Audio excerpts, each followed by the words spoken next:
네, 성도 여러분 안녕하십니까? 만나서 반갑습니다. 오늘은 전하는 사랑이란 제목으로 말씀을 드리겠습니다. 요한계시록 14장 6절에는 우리가 가진 사명에 대해서 얘기하고 있는데 그 내용은 이런 내용을 가지고 있습니다. 또 보니 다른 천사가 공중에 날아가는데 땅에 거하는 자들 곧 여러 나라와 족속과 방언과 백성에게 전할 영원한 복음을 가졌더라 그랬습니다.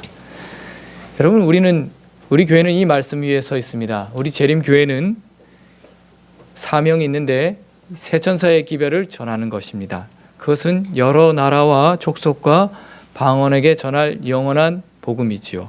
그래서 우리는 이 복음을 저 먼 곳 그리고 또 우리 가까이 있는 곳에 전하기를 원합니다. 그래서 우리가 세상에 복음을 들고 나가지요. 그래서 우리가 누군가의 복음을 들고 나간다는 것은 그 의미는 어떤 의미냐면은 우리가 그들을 사랑한다는 의미를 가지고 있습니다. 왜냐하면 사랑하는 마음이 없이는 복음을 전할 수가 없기 때문입니다.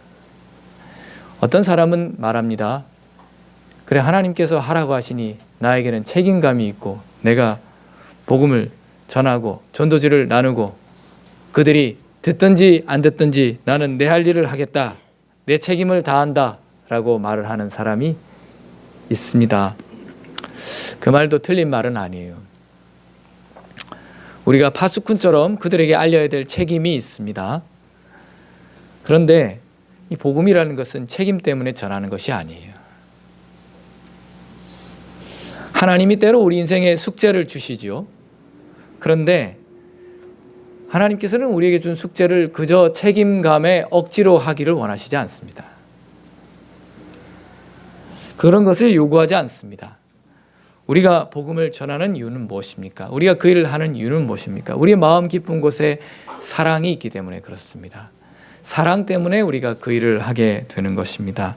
하나님은 살아계시고 살아계신 하나님께서 나를 사랑하시고 그리고 하나님의 그 십자가의 뜨거운 사랑이 나를 감동할 때에 우리가 움직이게 되는 것입니다. 그래서 그 사랑이 우리를 감동하기 때문에 때로는 그 일이 힘들지만은 우리가 그 일을 감당하게 되는 것이죠. 그것이 성경의 이야기입니다. 힘들지만은 사랑을 가지고 복음을 전하러 나간 사람들의 이야기, 사도들의 이야기, 그것이 성경의 이야기입니다. 사실 그들은 그저 복음만을 전한 것이 아니고 목숨을 걸었다 그랬습니다. 그것은 우리가 복음을 전하는 데 있어서 무엇이 필요한지에 대해서 많은 부분을 생각하게 합니다. 먼저 다시 한번 말씀드리면 우리 속에 사랑이 채워지지 않으면 우리는 복음을 전할 수가 없습니다. 힘든 일이 되어버립니다. 그것은 기쁜 일이 되지 않습니다. 힘들고 무거운 짐이 되어버리고 마는 것이죠. 그래서 우리가 복음을 들고 나가기 전에 먼저 경험해야 될 것은 인류를 향하신 하나님의 뜨거운 사랑을 우리 마음속에 담아야 합니다. 그 사랑을 경험하고 그 사랑에 벅차서 우리가 나가야 하는 것입니다. 그래서 우리가 이제 하나님의 사랑의 이야기를 듣고 십자가에서 우리를 구원하시는 사랑의 얘기를 듣고 용기를 내서 세상에 나가죠. 세상에 나가보면 어떻습니까? 세상은 차갑습니다. 우리가 오늘 오후에 아마 전도지를 들고 나가시고 여기저기 전해보면 아이고 전도지를 가져왔습니까? 감사합니다라고 받는 사람이 한두 명 계실지 모르겠어요. 대부분은 차갑게 반응할 겁니다. 막상 용기를 내고 나왔는데 반응 없죠. 그 다음에 무심하게 길을 닫은 사람들, 세상의 높은 장벽을 보면서 나가서 이렇게 저렇게 이리 갈까 저리 갈까 하다 보면은 전도의 어려움을 겪게 됩니다. 전도의 어려움을 겪다 보면은 우리가 어떻게 돼요?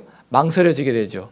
그게 망설이다 보면은 어떤 때는 길을 이리 갈까 저렇게 갈까 하지 못하고 하염없이 길을 걷다가 다리가 아프고 그렇게 해서 돌아옵니다. 돌아오고 나면은 다음에 또 나가는 것이 어떻게 되겠습니까? 굉장히 주저해집니다. 망설여지죠. 근데 그것은 우리만 그렇게 느낀 것이 아니에요. 여러분, 성경에 기록된 사도들도 동일하게 느꼈습니다. 그들도 닫힌 문을 경험했죠. 문이 완전히 닫혀 있고 그 열리지 않는 그 문을 향해서 나갔을 때 차가움과 어려움을 겪었습니다. 그런데 사도들은 그렇게 기록하지 않았습니다. 데살로니가 전서 2장 8절에는 뭐라고 기록했냐면 자, 우리 함께 읽어보겠습니다. 데살로니가전서 우리가 이같이 시작. 우리가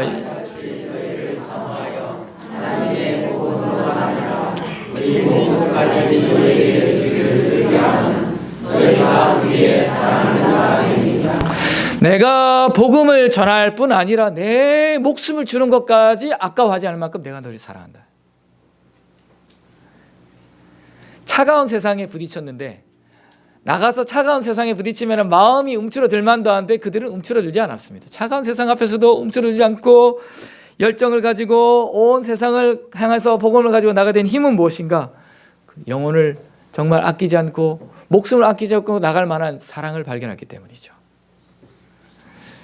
자, 우리가 이제 전도회를 앞두고 오늘 장로님 말씀하셨어요. 전도지 갖고 나가기 좋은 날이다. 맞습니다. 전도하기 좋은 날입니다. 근데 우리가 이렇게 전도지를 나누는 것은 수월해요. 그렇죠. 그냥 또 사람이 없어도 집집에 주기도 하고 길가에서 주기도 하고, 근데 우리가 또 관심 있는 사람들을 만나서 찾아가기도 하잖아요. 하나님 앞에 한번 나와 보십시오 하고 방문하기도 하죠. 그래서 그렇게 나갈 때는요, 우리가 정말 철저하게 하나님의 사랑으로 무장을 해야 됩니다.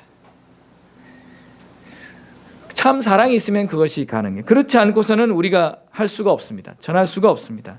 그래서 사도 요한도 뭐라 그랬냐면은 요한일서 3장 16절에 이렇게 말했습니다. 더한 사랑으로 말했는데, 그가 우리를 위하여 목숨을 버리셨으니 우리가 이로써 사랑을 알고 우리도 형제들을 위하여 목숨을 버리는 것이 마땅하니라. 여기 사도 요한이 이렇게 말을 했는데, 여기 성도 여러분 이 말을 많이 들으셨죠. 어쩌면 그래서 이것이 마음속에 새겨졌는지 모르겠습니다. 그런데 다시 한번 물어봅시다. 정말 여러분이 그들을 위해서 목숨을 버리는 것이 마땅한 일입니까? 익숙해져서 그저 의문 없이 이 고백을 읽어나갈지 모르겠지만 누가 과연 이렇게 목숨을 버리겠습니까? 그것은 우리가 가지고 있는 생각과는 전혀 다른 생각입니다. 이 땅이 가지고 있는 생각과는 전혀 다른 생각이에요. 과연 세상은 그렇게 말합니까? 세상은 그렇게 목숨을 버리는 것이 합당하다고 말하지 않습니다. 그러나 요한은 하늘의 감동을 받고 그 사랑이 충만해서 내가 사랑하는 그 영혼을 위해서 내 목숨을 버릴지라도 아깝지 않고 마땅하다라고 세상 앞에 고백한 것입니다. 요한이 어떤 사람이었습니까? 성격이 우레의 아들이라 그랬지 않습니까? 천둥 같은 성격. 목소리 상상해 봅니다. 우리는 요한복음에서 요한의 사랑의 목소리를 듣기 때문에 우리는 요한이 사랑의 사람이라고 생각하지만 요한은 목소리가 걸걸한 사람이었어요. 어쩌면 정말 천둥 같은 사람. 그들이 오면은 시끄럽고 부딪히고 싸우고 원래 그런 사람이었죠. 그러니까 예수님이 천둥의 아들이라고 그랬죠. 그들은 경상도 사람들이 그런지 모르겠어요. 그런데 그가 이렇게 사랑이 충만한 사람으로 변했습니다. 목숨을 버려서도 사랑한다. 사랑이 충만한 사람으로 변해서 그 감동으로 복음을 전하는 사람이 되었죠. 그래서 우리가요, 정말로 사랑을 느끼면 우리의 소중한 것을 내어놓습니다.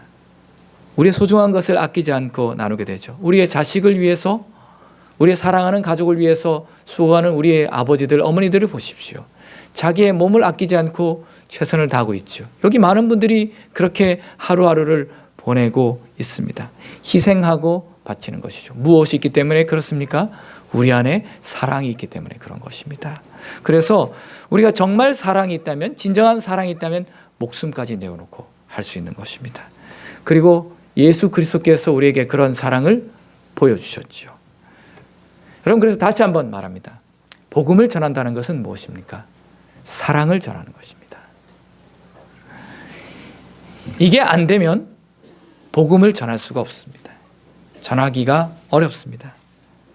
근데 우리가 일상생활 속에서 우리는 사실 자신을 내어놓거나 또 우리의 목숨을 내어놓을 마음이 잘 들지 않습니다.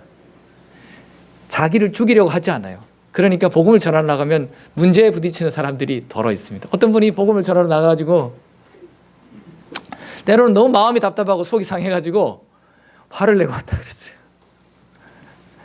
사실 내가 복음 전해가지고 나한테 이득이 돌아오는 것이 있습니까? 없어요. 누구 좋아하러 가는 거예요?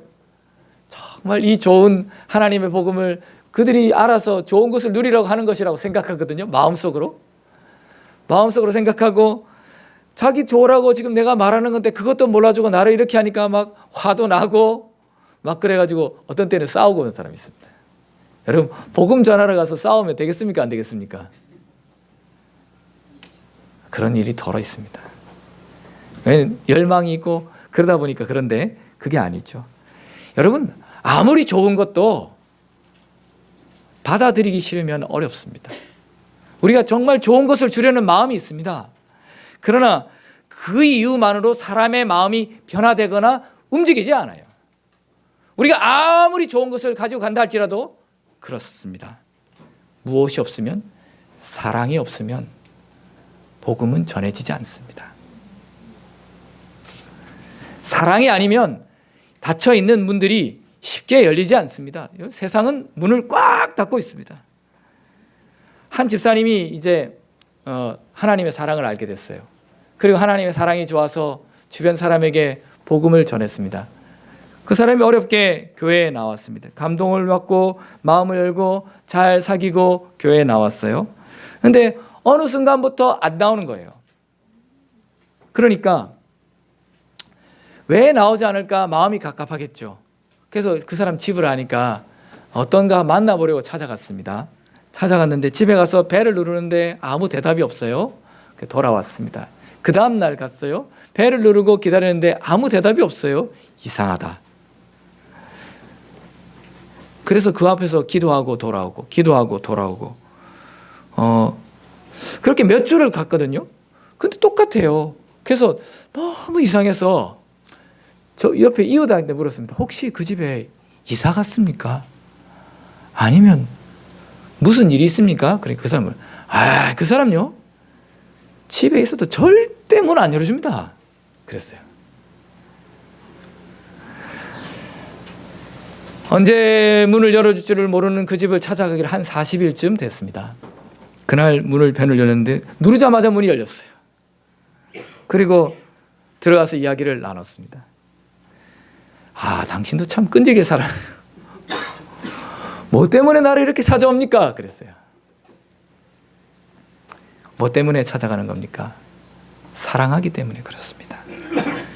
사랑하기 때문에 찾아가고 예수님이 사랑하기 때문에, 당신을 사랑하기 때문에 내가 예수님을 명령을 듣고 제가 당신을 찾아왔습니다. 하나님이 당신을 사랑하십니다. 이야기했어요. 우리가 복음을 전하다가 어려움과 제자들은 핍박을 당했죠. 그러나 우리가 무엇으로 이기는 것입니까? 사랑하는 마음으로 이길 수 있는 것입니다. 사랑하는 마음이어야 그것이 가능한 것입니다. 예수님께서 나를 사랑하셔서 그 모진 고난을 감수하셨죠. 그 십자가의 길을 걸어가셨죠. 그것을 생각하면서 우리도 그런 어려움들을 이겨내는 것입니다. 그것이 아니고서는, 사랑이 아니고서는 복음은 전해질 수 없습니다. 여러분, 그래서 우리 가족을 인도하는 것도 마찬가지입니다. 우리가 진실로 그리스도 안에서 그들을 사랑하게 될 때에 그들을 하나님께로 인도할 수 있습니다. 우리가 살면서 사랑을 나눌 수 있고 좋은 이런저런 것들로 줄 수 있습니다. 우리는 사실 여기 교인들, 그리스도인들 주변에 좋은 것들로 나누길 좋아하죠. 여러분, 그러나 기억하십시오. 내가 나누어 줄 수 있는 가장 좋은 것이 무엇인가? 내가 나눠줄 수 있는 가장 좋은 것은 그리스도의 사랑입니다. 복음입니다. 그것은 영원한 하늘의 문을 열어주고 그들에게 새 생명 가운데 들어가게는 힘을 주고 평생을 그리스도와 동행할 수 있는 능력을 줄 것입니다. 여러분, 우리는요, 각자 다른 인생을 살아갑니다. 여기가 어디냐면은 저 아프리카의 탄자니아라는 곳에 가면은 잔지바르라는 항구 도시가 있습니다. 제가 어느 날 그들의 삶을 좀 봤습니다. 어부가 나가서 일을 하는데 물고기를 잡으러 가. 이런 배를 가지고 나가는 거예요. 이런 배를 가지고 나갑니다. 여러분, 이런 배를 가지고 바다에 나가면 어떻겠습니까? 보통 일이 아니죠. 근데 고기를 잡으려면 밤늦게 나가야 돼요. 밤늦게 바다에 나가서 일을 합니다. 낚시로 잡겠죠. 몇 마리 잡냐면 한 5-6마리 잡습니다. 5-6마리 잡아서 그 다음날 돌아와서 시장에 팔면은 얼마를 버냐면은 8,000원을 법니다. 8,000원. 근데 그 8,000원을 벌어가지고 한 사흘을 살아요. 한 사흘을 살아요. 여러분, 8,000원을 번다는 사실보다 사흘을 산다는 사실에 더 놀라시는군요. 여러분, 대부분의 세상들이 그렇습니다. 우리나라는 잘 살기 때문에 그렇습니다. 그리고는 사흘 되면 또 물고기를 잡으러 가서 그것을 잡아가지고는 또 한 사흘을 살고 그렇게 삶을 이어갑니다. 어부들이 그렇게 삶을 이어가죠. 그런데 그런 나라에 우리는 어떻게 합니까? 관광을 갑니다. 관광을 가요. 이 사람들은 8,000원이 우습습니다. 사실은 우습습니다. 아무것도 아니에요. 돈 잘 버는 사람 세상에 참 많이 있죠. 근데 우리나라 연봉으로 따지니까 연봉 많이 받는 사람들이 누군가 했더니 보니까 그 은행원들이 좀 많이 받는 모양이에요. 은행원들 평균적으로. 그래서 젊은 사람들도 평균 연봉이 1억이 넘습니다. 1억이 넘어요. 1억이 넘어요. 우리 탄자니아 사람들 평균 연봉 100만 원입니다. 1년에 버는 거 한 100만 원 정도. 거의 100배 차이 나죠. 100배. 여러분, 우리는 거기에서 많은 생각을 합니다. 삶이 얼마나 차이가 날까? 100배 정도의 차이가 나는 삶 속에서 무엇이 다를까? 우리는 많은 차이들을 발견합니다. 근데 우리의 삶이 저기의 삶과 이곳의 삶이 다른 것 같지요. 그러나 여러분 기억하십시오. 내가 어느 곳에 있든지 예수 그리스도를 구주로 영접하면 하나님께서 나를 향해서 영원한 천국의 문을 열어주시고 동일한 하늘나라에 들어가게 하시죠. 우리가 다른 삶을 사는 것 같지만 그렇지 않습니다.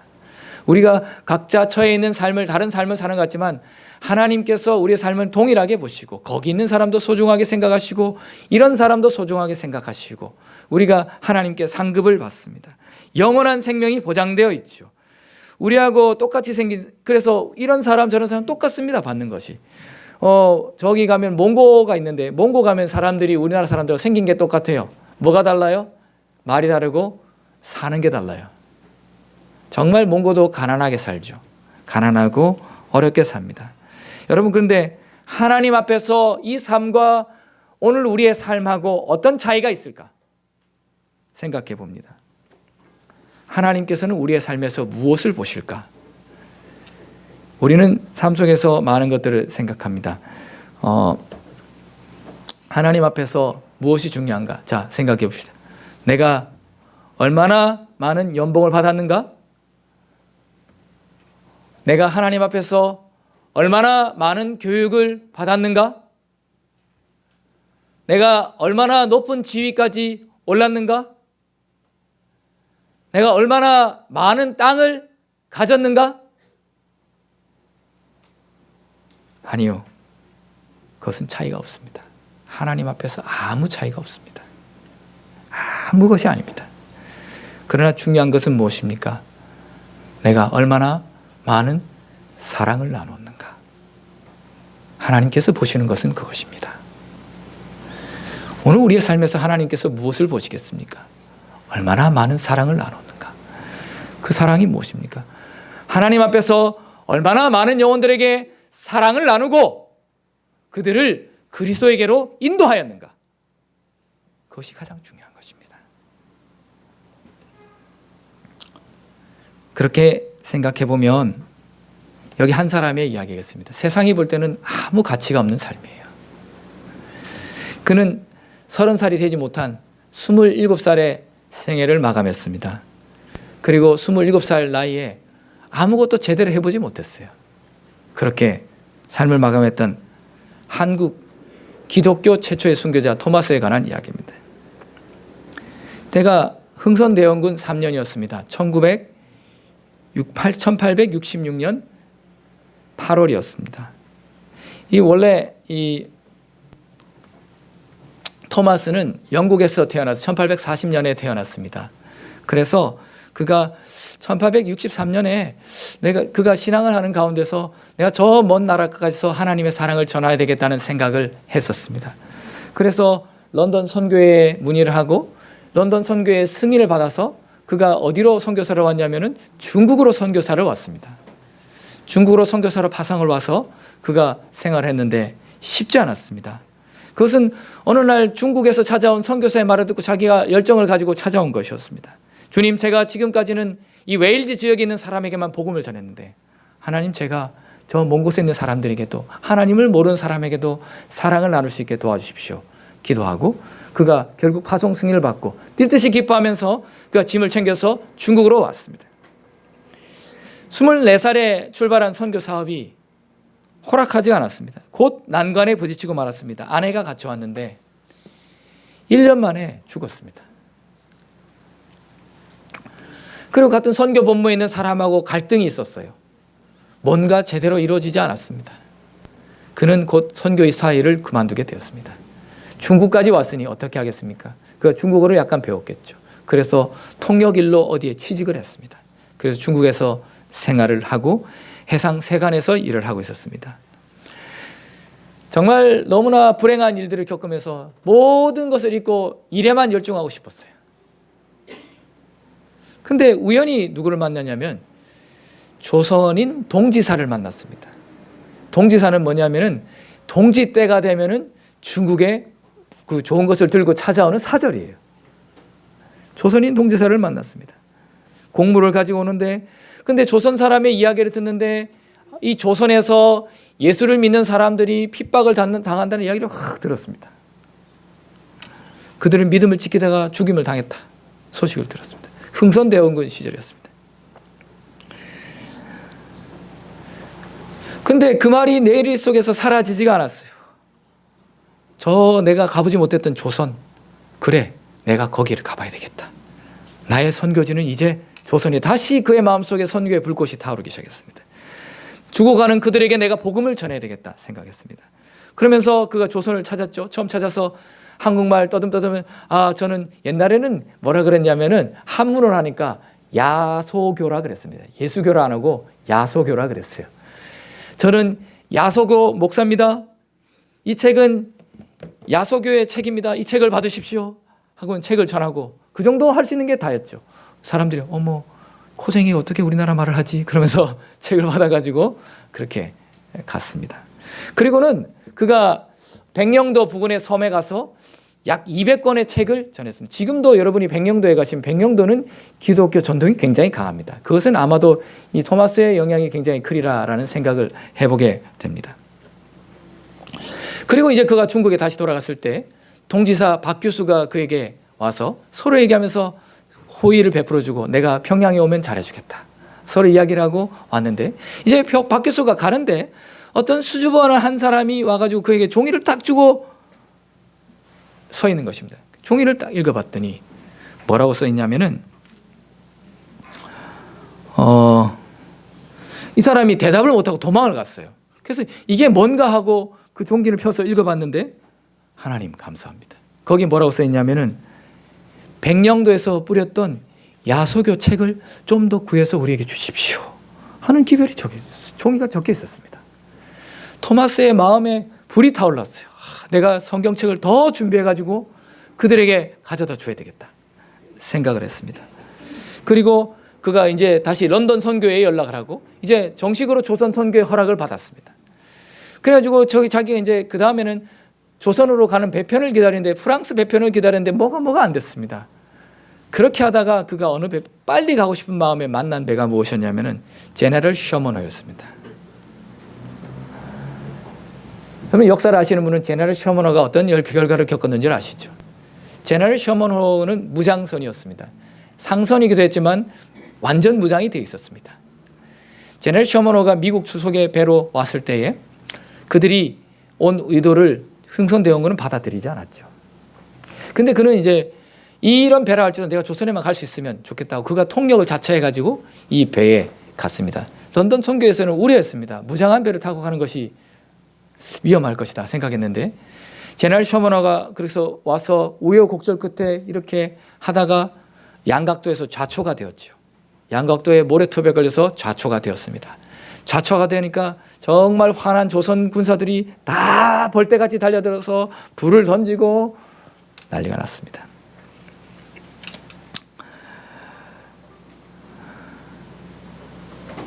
그래가지고 27살 나이에 토마스도 같이 죽었습니다. 그것을 상상해서 그린 그림입니다. 저기 한 사람이 있는 사람을 보면 토마스가 이제 그림을 상상해서 그렸는데, 이 토마스는 불타는 배에서 백기를 손에 들었어요. 백기를 들고 그 할 수 있는 것은 무엇이냐면 최대한 성경을 멀리 던지는 것이었습니다. 그 배 위에서 할 수 있는 것. 온 곳으로 성경을 던졌습니다. 그러다가 마침내 사로잡혔죠. 박충권이라는 사람이 그를 사로잡았습니다. 그리고 참수형이었습니다. 목을 치러 나왔습니다.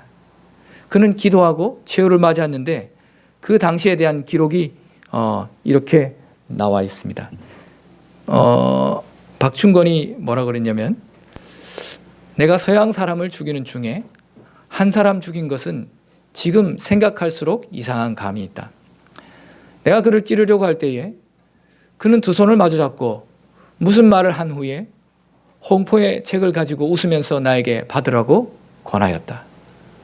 그러므로 내가 죽이기는 하였으나 이 책을 받지 않을 수 없어서 받아왔노라. 그렇게 기록되어 있습니다. 여러분, 그렇게 하고 그의 얘기는 끝났어요. 토마스는 그렇게 죽었습니다. 아무것도 하지 못하고 젊은 나이에 생을 마감하고 아쉬움이 남는 이야기처럼 생각이 듭니다. 여러분, 우리도 그런 일을 경험할 때가 덜어 있습니까? 오랫동안 노력을 해도 결과를 보지 못하고 정말 사랑을 가지고 전도를 해도 열매가 맺히지 않는 것 같고 아무런 결실이 없을 수가 있습니까? 그럴 수 있습니다.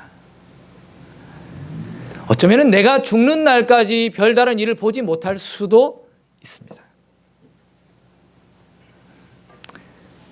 저 거대하고 높은 도시로 우리가 나가죠. 우리가 나가서 하는 작은 일들, 오늘 우리가 하는 작은 일들이 어떤 의미가 있을까 생각을 해보게 됩니다. 그러나 여러분 기억하십시오. 우리는 부족하게 부릴지라도 하나님은 잘하게 하시고 열매 맺게 하십니다. 우리의 작은 것이 열매 맺게 하고, 정말 비참하게 끝나고 아무것도 못한 것처럼 끝난 토마스의 순교가 놀라운 일을 행했죠. 토마스가 죽고 난 지 33년이 지난 1899년이었습니다. 목사님, 저는 더 이상 이렇게 못 살겠어요 하고 누군가 찾아왔어요. 제가 토마스를 죽인 박충권입니다. 그때 그가 죽어가면서 나한테 준 작은 보따리가 있는데 그게 성경책이었어요. 그것을 읽고 내가 마음이 찔려가지고 제가 목사님을 찾아왔습니다. 제가 어떻게 하면 좋겠습니까? 그 말을 듣던 마펫 목사의 눈에 눈물이 흘렀습니다. 아니, 선생님이, 영감님이 토마스 목사를 직접 보셨습니까? 본 게 아니라 제가 죽였습니다. 선생님, 하나님께서는 토마스 목사의 순교를 통해서 영감님 같은 분이 예수님을 믿고 구원받기를 원하셔서 그렇게 하신 것입니다. 너무 괴로워하지 마시고 이제부터 영감님도 예수님을 믿고 그 믿음 안에 거하십시오. 목사님, 정말 그럴까요?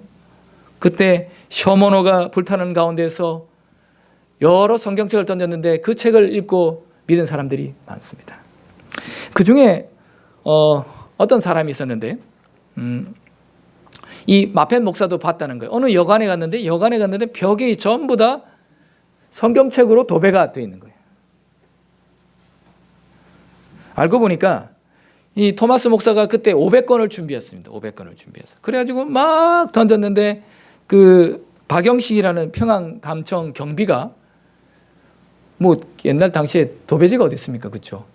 그저 종이가 귀하다는 그 책을 주워 들은 이유는 그것이 종이기 때문에 주워 들어가지고는 그것을 찢어가지고는 자기 집에다 발랐습니다.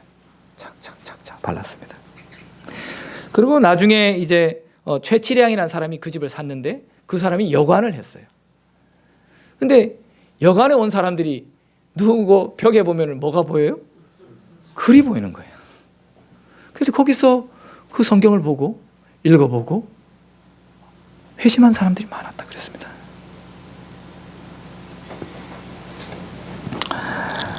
그래서 이 박충권도 나중에 평양의 유력한 신앙인이 되고 그 조카가 있는데 그 조카가 한 선교사를 도와서 성경을 번역하는 일을 했습니다.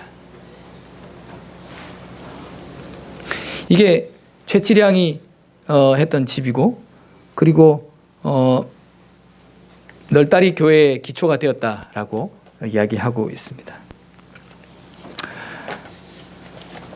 여러분, 그래서 이 토마스의 기념교회가 평양에 있었고, 예전에 그것은 우리의 역사 속에 있습니다.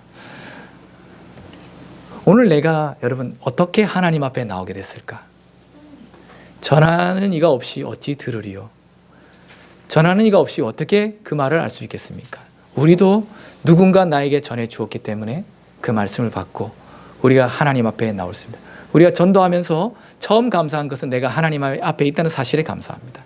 정말 하나님의 말씀을 모르는 세상 가운데 나는 어떻게 하나님의 말씀을 듣고 알게 되었을까?